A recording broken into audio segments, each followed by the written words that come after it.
Nous remercions l'Université Anta Diop de Dakar de nous avoir donné le privilège et de nous avoir honorés de participer à cette rencontre scientifique.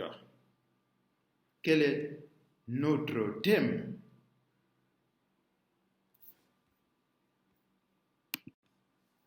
Notre thème porte sur l'esthétique autobiographique et variation linguistique dans Notre-Dame de Nil de Scholastique Mukasonga. Et quel est le plan de notre présentation? Plusieurs aspects concourent à notre présentation. Nous avons le contexte de l'étude, la problématique, les résultats et la conclusion. Nous parlons de trois contextes dans notre étude. Le premier contexte est la notion autobiographique.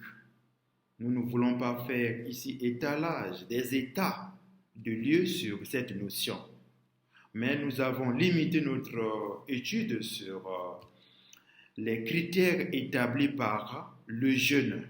Qu'est-ce que cet auteur français définit les critères de l'autobiographie? Il y a trois éléments dans ces analyses que nous retenons. Le premier élément, c'est la représentation de la vie individuelle.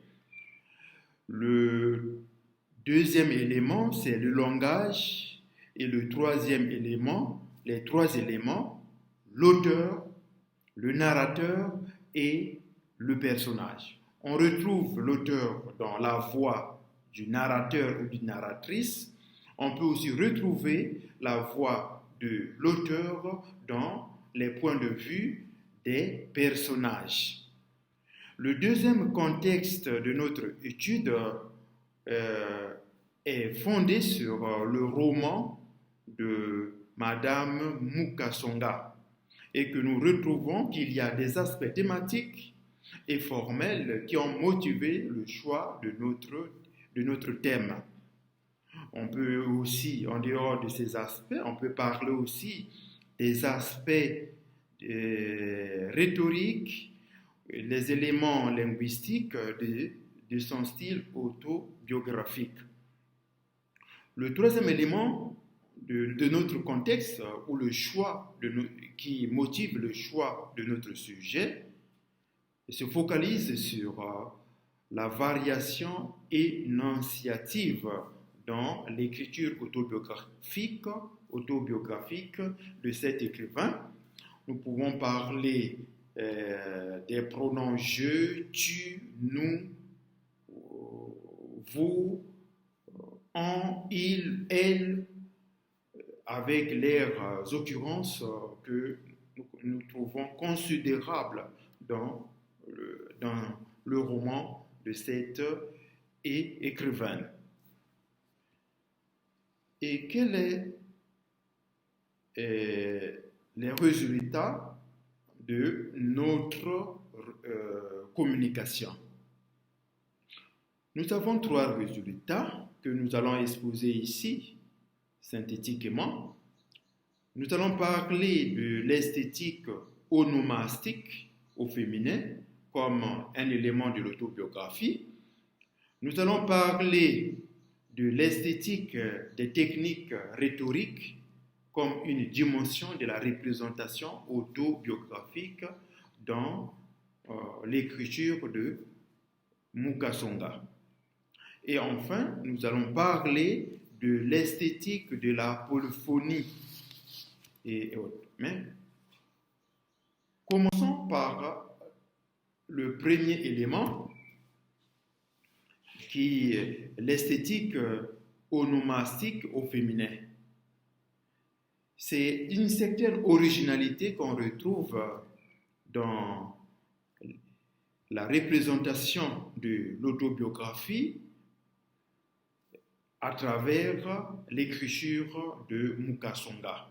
Qu'est-ce qu'on retrouve qui fait une certaine innovation, qui fait l'originalité dans la présentation de l'autobiographie chez elle? Il s'agit de l'esthétique des noms féminins. C'est autour de ces noms qu'il y a la représentation de l'autobiographie. Nous parlons des noms comme Glorissa, Virginia, Immaculée, Frida, Goretti, Messiana, Léoncia. C'est autour donc de ces personnages féminins que l'auteur évoque la première partie de son autobiographie de la jeunesse et les événements de cette période de sa vie. En dehors de l'esthétique onomastique au féminin, la deuxième partie de notre interrogation porte sur l'esthétique des techniques rhétoriques. Nous parlons de deux techniques de l'esthétique autobiographique dans notre Dame de Nil. La première technique rhétorique de son autobiographie est la métaphore. Celle-ci n'est pas son invention, mais elle vient de l'idéologie de la haine d'un groupe ethnique envers un autre. Elle représente la discrimination de tout type par les Hutus. Et elle représente aussi son passé mémoriel. La deuxième technique vient des adjectifs comme majoritaire, minoritaire, qui sont un langage populaire qu'on retrouve dans la représentation et la division des groupes ethniques. C'est autour des adjectifs vrais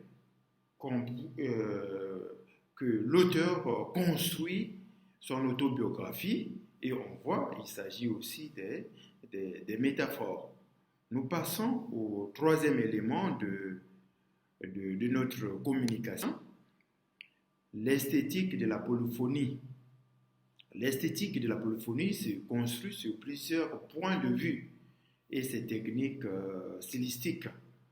Nous parlons les points de vue du narrateur sur le récit, qui sont à la fois le narrateur lui-même et l'auteur.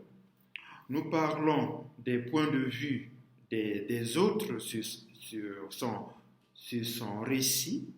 Ça veut dire que le rapport de l'auteur avec les autres points de vue, ses amis, les parents, qui constituent les éléments esthétiques de l'autobiographie de cet écrivain.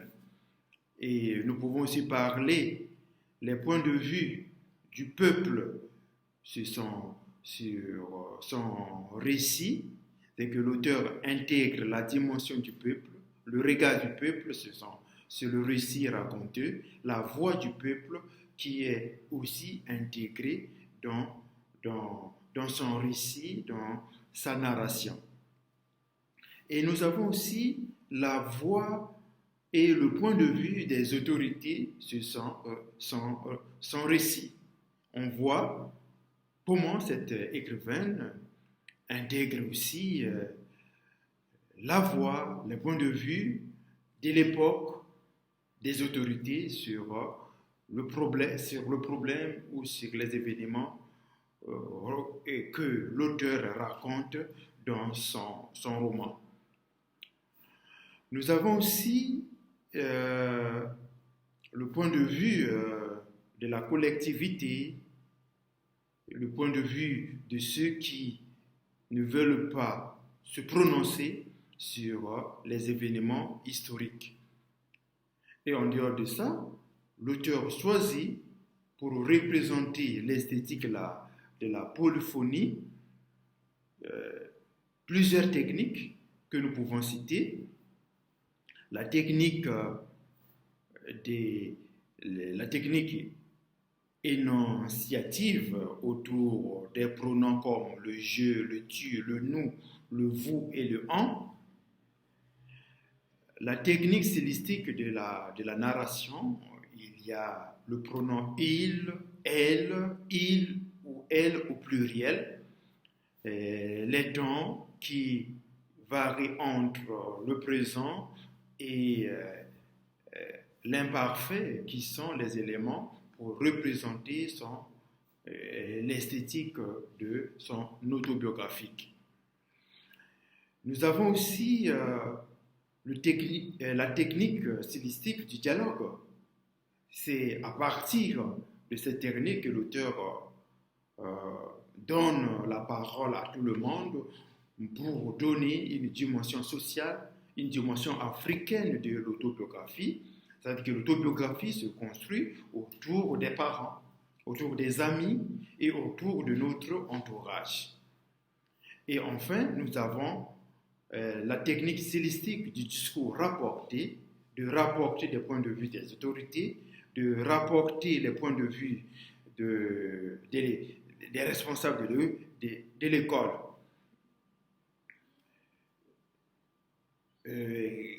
Qu'allons-nous retenir de cette communication? Oui, par notre communication, qu'est-ce que nous pouvons retenir de ça?